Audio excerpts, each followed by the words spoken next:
पिछली साल की बात है, दिसंबर के महीने की। मेरी मम्मी का ऑपरेशन हुआ था तो हॉस्पिटल में ही थे, कुछ लोग आए, बोले भागवत बुकिंग करनी है। तो मैंने कहा ठीक है भाई आओ बैठो। अब बैठ गए वो लोग, तो बोले भाई दान दक्षिणा क्या कितना चाहिए, तो मैंने बताया। बताने के बाद वो निकले, तो इधर के ही थे शायद बटेश्वर साइड के ही। तो वो जब निकले तो पता चला कि मैंने उनको जो बताया था, बोलो इतने पैसे। उसके बाद बोल रहे कि मैं देख रहा था कि वो जो वक्ता हो, शास्त्री हो, मुझे ऐसा चाहिए जो 10 हाथों, वो 10 उंगलियों में अंगूठी हो, जिसके गले में 2-3 चैन हो। अब पैसे तो इतने मांग रही, अंगूठी एक भी नहीं हाथ में। मैंने सोचा, मैंने कहा इनको मेरी अंगूठी देखने के लिए मुझे बुलाना था या फिर भागवत करवानी थी।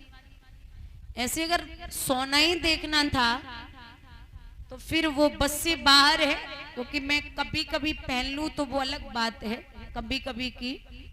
और बाकी ये सब चीजें हमारे बस से बाहर है। अब आपने सबने, मैं बुराई तो नहीं करती किसी की, मेरा अधिकार भी नहीं है, लेकिन कुछ चीजें ऐसी होती हैं जो सब उंगलियों में तो अंगूठी मिलेंगी, बढ़िया लिपस्टिक, बिंदी, और ऐसे बाल अजीब अजीब, वो उनको तैयार होने में 2-3 घंटे लगते होंगे जब वो व्यासपीठ पे आते होंगे, है ना। तो जो सुखदेव जी थे ना, उन सुखदेव जी ने कभी भी कोई भी श्रृंगार नहीं किया था। आप जो आप खुद हैं, भगवान कभी बनावटी लोगों को नहीं पहचानता। आप जो हैं वही रहिए। ना तो मुझे, मैं अपनी बात कर रही हूँ, ना तो मुझे दिखावा पसंद है और ना ही मैं दिखा सकती हूँ। लिमिट की चीजें अच्छी लगती हैं। और आप जो इंसान जैसा है, जो नेचुरल है, उसे आप कैसे बदल सकते हैं? जो है वैसे ही रहिए आप। तो भगवान को कभी आपके धन से, दौलत से कभी मतलब नहीं है। आप वो भाव के भूखे हैं, आपके श्रद्धा से उनके सामने आए हैं, क्या इच्छा लेके आए हैं, वो सब पहचानता है। क्योंकि तन की जाने मन की जाने, जाने छत की चोरी, ऐसे प्रभु सो का बची है जाके हाथ में। चलती चाकी देख कर गया कबीरा रोए, और 2 पाटन के बीच में साबित बचा न कोई। चाकी होती ना, उसमें एक मानी होती है ना मानी। जैसे आप गेहूं डालोगे या बेसन डालोगे, तो जो आप डालोगे जिसमें मानी में जो फंस जाता वो पिसता नहीं है। ऐसे ही भगवान कहते जिन्हें मानी वो तो बची गौर, जन नाय मानी वो पिसी गो। बोली गोविंद भगवान की। बोले कि महाराज यहां परीक्षित ने स्थान दिए। अब वो छीना हुआ सोना उसी में सूक्ष्म रूप से कलयुग बैठ गया। उस समीक ऋषि की कुटिया की तरफ बढ़े, जो भगवान के भजन में बैठे थे। भजन और भोजन, भजन और भोजन हमेशा एकांत में ही अच्छा लगता है। एकांत का मतलब है एक के बाद जहां अंत हो जाए, मतलब कोई भी ना रहे, एक के बाद जहां अंत हो जाए। और भोजन की तो बात छोड़ ही दो। दादा ध्यान देना, आपने पशुओं को कभी बैठ के भोजन करते देखा है? पशुओं को नहीं, खड़े होके करते हैं। और इंसान बैठ के। अब कहो को बिया बरात में जाओ तुम, नए प्लेट पूरे ग्रांड के चक्कर लगाते हैं जैसे पशु लगाते हैं। और सबसे बड़ी बात, जैसे पशु 2 मुंह मार लेगा फिर एक दूसरे का मुंह देखेगा, है ना, वैसे ही प्लेट में रख लेंगे खाना भोजन और फिर खाएंगे, फिर एक दूसरे का मुंह देखेंगे, खाएंगे। ये सिस्टम चल रहा है, ये संस्कृति है भारत देश की। आपका मन है, आप अब ये भी लोग कहेंगे ये नहीं करेंगे तो लोग बोलेंगे कि ये इनका ऊंचा ओहदा नहीं है। सबसे अच्छी शादियां लगती हैं गांव में। एक टाइम था जब बारातें आती थी तो विदाई बढ़िया होती थी, जमीन पे बिठा के खिलाया जाता था, लोग गले मिलते थे। एक दिन हम और डोली आ रहे इटावा से स्कूटी से, तो ट्रैक्टर में वो रखा था मंडप। तो ये बोल रही मुझसे कि दीदी आपको पता है ये मंडप कहाँ जा रहा? मैंने बोला कहाँ? बोले मैरिज होम में। मैंने कहा अच्छा। बोले आप पता है कि तलाक आजकल क्यों हो रहे? बोले क्यों? बोला जैसे ये मंडप मारे मारे घूम रहे हैं ना, वैसे ही ब्याह के बाद लड़का बेटियां मारे मारे घूम रहे। पहले एक ही आंगन में मंडप रहता था तो बढ़िया शादियां होती थी, बढ़िया अच्छे से दिन कटते थे और पूरी जिंदगी पता ही नहीं चलता था कितनी आसानी से चली गई। और अब तो जैसे मंडप घर से वहां, वहां से घर पे, ऐसा ही सिस्टम है लोगों का। पहले तो जितना लोग देखते नहीं थे, खुद देखने नहीं जाते थे, तो सब कितनी बढ़िया जिंदगी कटती थी। और अब तो 4 बार नहीं 40,000 बार देख लो तब भी नहीं बनती है। बोलिए कन्हैया लाल की। अब एक टाइम था माताओं, भागवत में नाचने की बात अलग है कि भागवत में जो एक बार नाच लिया उसे 84 लाख योनियों में नाचने की जरूरत नहीं पड़ती। लेकिन पहले एक समय था जब खाना बनाने वाले घर के होते थे और नाचने वाले बाहर के। अब खाना बनाए वाले बाहर के और नाचने वाले घर के। पहले लोग खाते थे घर पे और सोच क्रिया करने बाहर जाते थे। अब खा रहे बाहर से और सोच क्रिया घर में कर रहे। पहले भले ही झोपड़ी हो, लेकिन झोपड़ी में राधे राधे सीताराम एक कमरा बनाओ, उसमें बढ़िया चौपाइयां लोग लिखते थे। अब चाहे 10 मंजिल मकान सेठ के बने हो, उस पे लिखा होगा, घर पे कुत्ता पला होगा और लिखा होगा कुत्तों से सावधान। तो इसका मतलब ये है कि गेट पे लिखा कुत्तों से सावधान, तो अंदर आदमी रहते ही नहीं है। अगर हम और आप सच्चे वैष्णव हैं तो सच्चे वैष्णव की निशानी है, ये यदुवंशी हैं, तो घर में तुलसी का पौधा और गाय बहुत जरूरी है। अब देखा कि ये भजन में बैठे, नेत्र बंद हैं, विचार किया परीक्षित ने,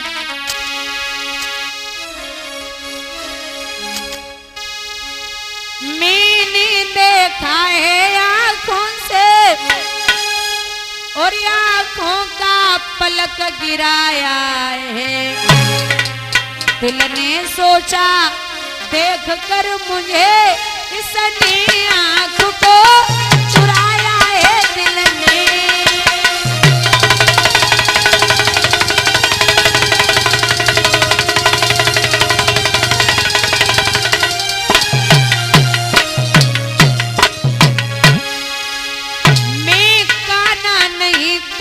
नहीं,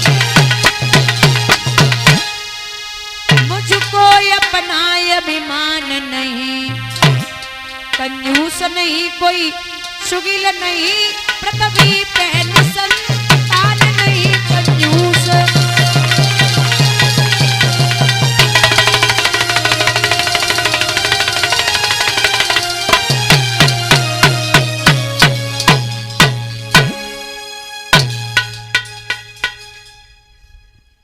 बोले इस महात्मा ने नेत्र बंद क्यों किए?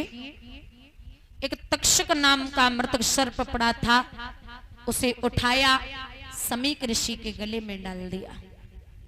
स्वयं चले आए, उनके पुत्र संगी ऋषि गंगा में स्नान कर रहे थे। महाराज किसी ने जाकर के कहा आपके पिता के गले में मृतक सर्प है। उंजली में जल लिया और श्राप दे दिया कि ओरे राजा, तुझे अपने राज्य पर, अपने शरीर पर घमंड है, एक संत का अपमान किया है, जहां मैं श्राप देता हूं तुझे 7वें दिन तक्षक डस लेगा।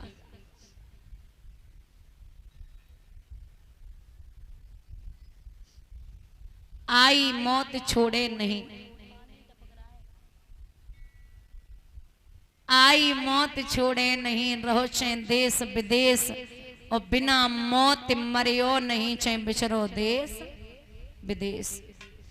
हम और आप आए 7 ही दिन में और जाएंगे 7 ही दिन में। भागवत के 7 ही अक्षर हैं, दुनिया में 7 ही महाद्वीप हैं, 7 ही समुद्र हैं, 7 ही भामरे पड़ती हैं, 7 ही दिन कथा होती है और 7 ही दिन में परीक्षित का उद्धार होना है। परीक्षित को पता चला, राजसी वस्त्रों को उतार दिया, योगी वस्त्र धारण करके महाराज हर हर गंगा के किनारे पहुंचे, जहां 88,000 ऋषि एकत्रित हैं। व्यास भगवान भी हैं, लेकिन कोई ऐसा नहीं है जो परीक्षित का तारण तरण कर सके। परीक्षित ने एक बात कही है कि किसी दिन खाक के अंदर हमें भी घर बनाना है, किसी के सामने अपना हमें भी सिर झुकाना है। बहुत पाला बहुत धोया समझकर देह को अपना, मगर अफसोस भारी है एक दिन छूट जाना है। क्योंकि मृत्यु जब आ गई निर्दोष, अरे रे कोई कारण होगा, अरे कोई कारण होगा, अरे कोई कारण होगा, अरे कोई कारण होगा।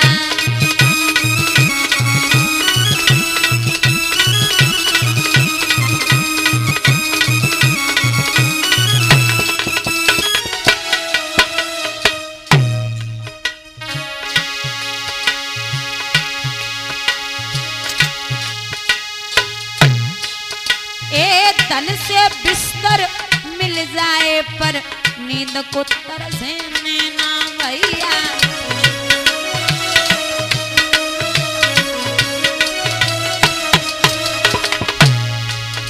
एक कभी कभी कांटों पे चलकर आए दिल को छेना भैया, आए दिल को छेना दादा। क्यों? अरे कोई कारण होगा, अरे रे कोई कारण होगा, अरे कोई कारण होगा, अरे कोई कारण होगा।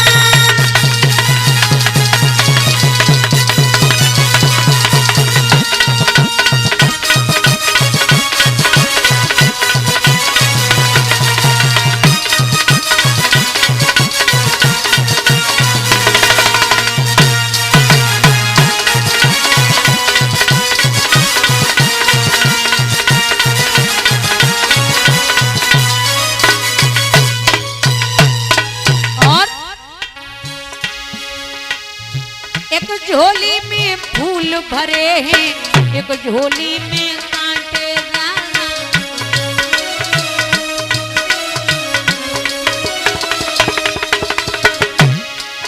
ए तेरे पशु में कुछ भी नहीं है, बांटने वाला बांटे भैया।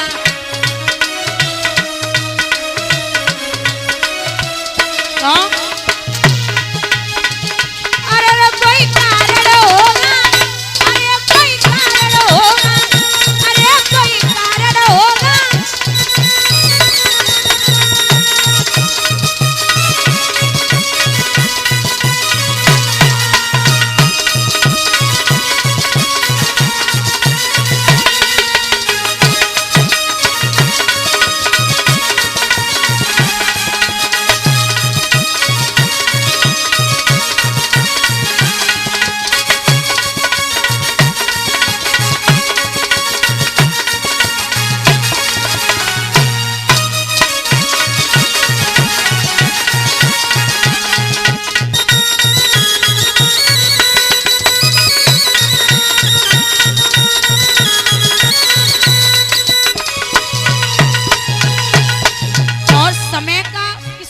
नहीं, किसी आदमी को चींटी खा ले, चींटी तो इतना बड़ा घाव होता है कि जब तक वो मर नहीं जाएगा व्यक्ति तब तक पीछा नहीं छोड़ेगा। और कभी कभी आदमी को सांप डस ले तब भी वो बच सकता है।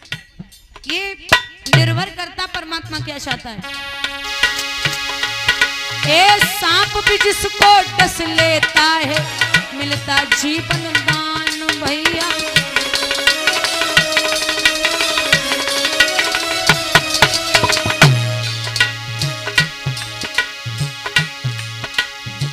किसी किसी के चींटी के खाने से निकल जाते हैं प्राण।